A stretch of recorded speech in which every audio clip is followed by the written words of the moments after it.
Hey you guys, we decided we'd make this video for you this week because a few of you may have seen a few storms popping up in the Atlantic, some of which could become hurricanes, and that is where we are right now. We're right in the hurricane belt, and we just wanted to make this video mostly for our patrons. We had a few writing in just saying, hey, like, please let us know you're okay. What's your hurricane plan?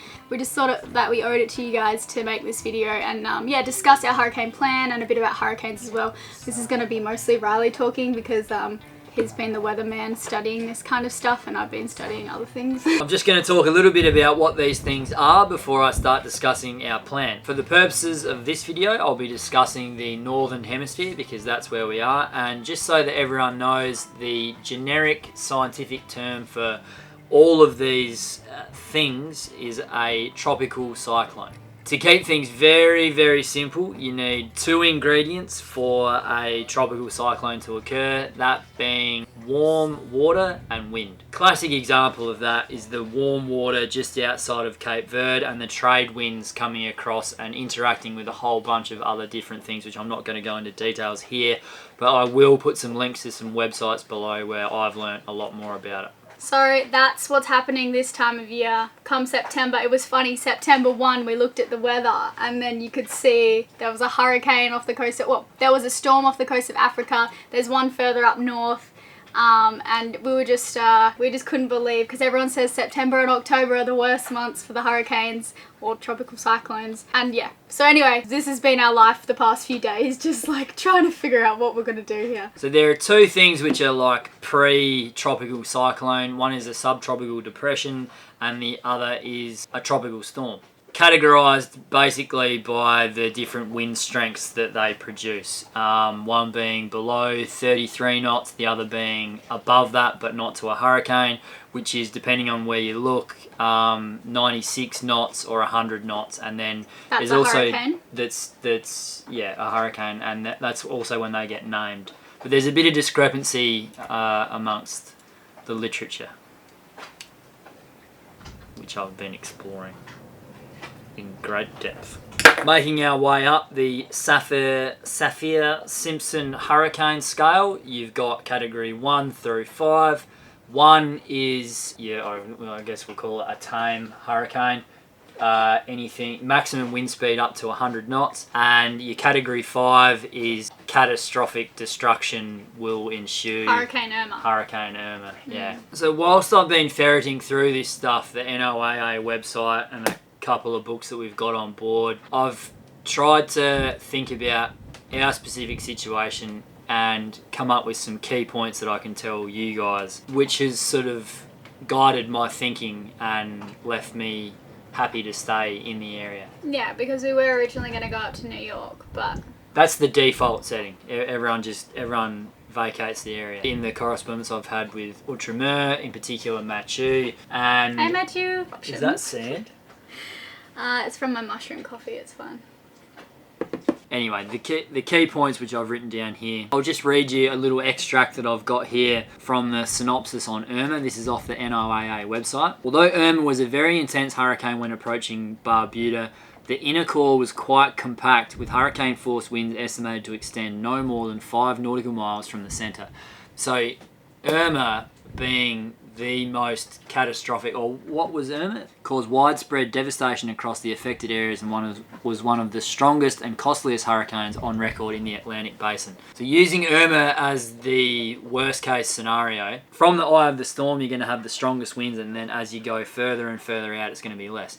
Here it was only 15 nautical miles, but as it moved further on and intensified and grew bigger, that was actually larger. The 15 didn't stand true for its entire course. If I gather that information in with also just a general tropical cyclone, generally speaking, 150 miles from the eye of the storm, you could reasonably expect to encounter 34 to 40 knot winds, that's a Meltemi. That's not even an issue. Wow, 150 nautical miles. It's not far. In this boat, we can get that far in half a day. With good in wind. 12 hours. If we're if we threw everything up and went absolutely hammer and tong and were on the helm and doing everything right, you know, it should be would noted, be a long way. It should be noted here that the plan is I'm not going to be on board while Le Vagabonde makes the mad dash away from a potential hurricane. But I will be. But Riley will be on board. I would be on board if it wasn't for baby, but I will go down with this ship. I won't throw my hands up. Thank you. She's the good singer. So yeah, Riley's going to be on board, which I absolutely hate. I know he'll be fine if it does come to that, because he's a clever boy and he can single-handed sail like a mad dog. But yeah, I'm gonna fly to the States and wait for Riley to park up somewhere else and join him again after the storm passes. Which is getting into the zone where I didn't want to take this movie. This video. I don't want to cause panic or add to all of the catastrophes and the stuff that you see on the news and all that sort of stuff. What I want to explore is a scientific statistical analysis of the chances of actually coming across one of these things. So, which would lead me to my next thing, which is if I can show you this website. Well, very good. So this was another key point, and we've got a few key points for you. What I searched for on the NOAA website was every tropical cyclone that had occurred in the area that we are currently in from 2000 until the present time. Even if you were to throw a dart at that map, I would bet that you're not going to hit one of the paths of the hurricanes. Taking that into account, along with the fact that we're a sailboat and we can actually get up and leave, if you throw all of those things into the mix, I just think that there is a very, very small chance that we'll get into serious danger. You never say never. One could recurve and chase you down, but I mean, the chances of that happening they're starting to get vanishingly small. I mean, one disaster after another, after another, after another, after another. So that is why I've deemed it acceptable for myself and Elayna and our boat to be here where we are at the current time. Another key point is the forecasting. The forecasting is so incredibly accurate these days. We're so lucky. Yeah, I mean, this would be a completely different scenario 15 years ago or 20 years ago. Yeah, you just wouldn't be here. So when the tropical cyclone is 4 days out, you're starting to get a really good idea as to where it's going to go, and then you all right, I'm going to go either north or south. 4 days out, if it was going to land on your head, we're going to be conservatively 700 miles away, very conservatively 600 miles away. That's a long way. If we look at the 150 miles from the eye of the storm, 600 miles away, we're not even going to get a breath of wind. I don't know. The point is that when it's here, we're not going to be. So things would be good plan. When the hurricane's here, we're not going to be. That's the plan. That's basically that's a great plan. Yeah. How fast can the hurricanes move? Like if they were to chase you down and loop and follow you. That can vary dramatically. I don't know. I want to say. Didn't you say they move at 25 knots? They can. In any direction. The speed of the movement of the hurricane will vary on a whole bunch of different things. I don't even want to say what I think the average is, or I've read all different stuff. I've read 15 knots, I've read 25, but I think it changes so much that there's not really a point in... Yeah, it just depends on the size and the force and the speed. And everything that, and then I think the pressures that are around and the trade winds. Wind shear, trade winds. So there's so many factors in that the meteorologists have taken into account that there's no point saying the average speed of a tropical cyclone. You just look at what one's coming and see how fast it's moving. So a lot of it, you've got to trust that the meteorologists and the models and the algorithms are doing the right thing, which these days they are. So that's really handy. Our plan will change depending on the path, the direction, and all the different specifics of the tropical cyclone as it approaches. But also, it would have changed from the old boat to this one. So we can handle, I want to say more than double, but safely double the wind speed and force of wind, swell and sea state and all that in this boat that we could on the old one. So you're at least twice as safe. Would you be here on the old boat? Well, it's got the one engine. So say you're... out of wind. Well, just say something really bad happened on top of everything else. So you've left your run too late, it's curved back around, now your rigging's snapped, you've only got one engine. On this boat, I mean, you couldn't snap that rigging with a crane. But anyway, let's say something disastrous happened, both of your sails got torn in half. We're still 4 days out from the tropical cyclone. On this boat, we've got the redundant engine. So we've got the two, whereas on the old one, we only had the one. So even with just the one engine going in, you know, not even hammering it, just at normal speed, 5 knots for 24 hours, you're going to get 120 miles away. 4 days is 500 miles. And as then, an absolute minimum with one engine. If it was chasing you, you could park up and fly somewhere for just to keep yourself safe. The other, if it got to that abandoned ship, tie it up somewhere in the mangroves and bail. You wouldn't. You'd man your ship. You got to man your ship, don't you? Nah.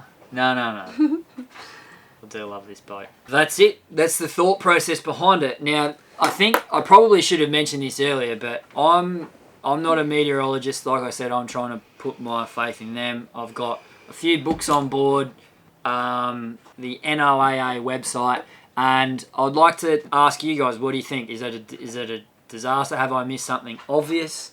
What do you think? Is it ridiculous? Is my maths wrong? I think to me it all boils down to percentages, maths. It's like a game of poker. I also just want to add in before we wrap it up, it may seem that we're kind of like making light of this situation, and we're really not. That's just how we kind of approach things. And I was crying only 2 days ago about the hurricanes, so we are like taking it really seriously, and it is stressful. For me, I'd say more than you, I guess. I don't know. Yeah. I was really stressed out about this, and it's taken Riley, days and days of just trying to teach me everything that he's learnt, and I feel a lot more confident now in him and the boat and the weather predictions, and I was really upset. So. It's funny because when someone's worried, you can't say, well, statistically speaking, it's quite unlikely, because that sort of reasoning doesn't really work. It takes a big conversation to get to a point where you're both comfortable. For me, without knowing anything more about stats and all of that, for me, if I see a hurricane coming and it's heading even if it's heading in the direction of the Bahamas, I'm like, we need to go. Let's go, let's flee. Like north or south, doesn't matter where it's going to hit. I don't care. I don't want to be in this whole area. But that's really not the case. You don't have to do that if you plan it right. Yep. Anyway. The other thing that I did was went through with some sailors with a lot of local knowledge and marked in my Explorer books and on my iPhone and on the chart plotter all the various hurricane holes anywhere near me, and made some phone calls to various places on the east coast of the US as well, and made sure that we would have a home there in case of emergency. So that's another thing that we did. And then I've also been, because south would be, you're going to run into Cuba. So I've had a look at I've explored the charts along the north coast of there as well. And there's some killer hurricane holes there. There's some amazing spots to drop into there as well. And also Luperon, which I don't think that just jumps into my head because we've been there. But, I mean, that's an incredible hurricane hole as well. And that will do us. That's a hurricane plan, Stan. That's it. We've probably been rabbiting on forever now. If there's going to be a hurricane here, we're not going to be here. What was it? If there's going to be a hurricane here, we're not. Something like that. I don't know. All right, that's it. Cheers, guys. Thanks for watching. Wish us luck. Well, no. Thumbs up for hurricanes. You can't do that. We're making light of hurricanes again. If you're new here, subscribe, and if you found that video helpful, give it a thumbs up, or don't. We've done that enough. Yeah. If you're not automatically doing that by now, then there's no hope for you. Yeah. So glary in here. No. Is that alright? No, it's very, they will feel like they cannot connect with you. Is that true? Do you feel like you can't connect with me? It's just so glary in here. I can show you this website. Well, very good.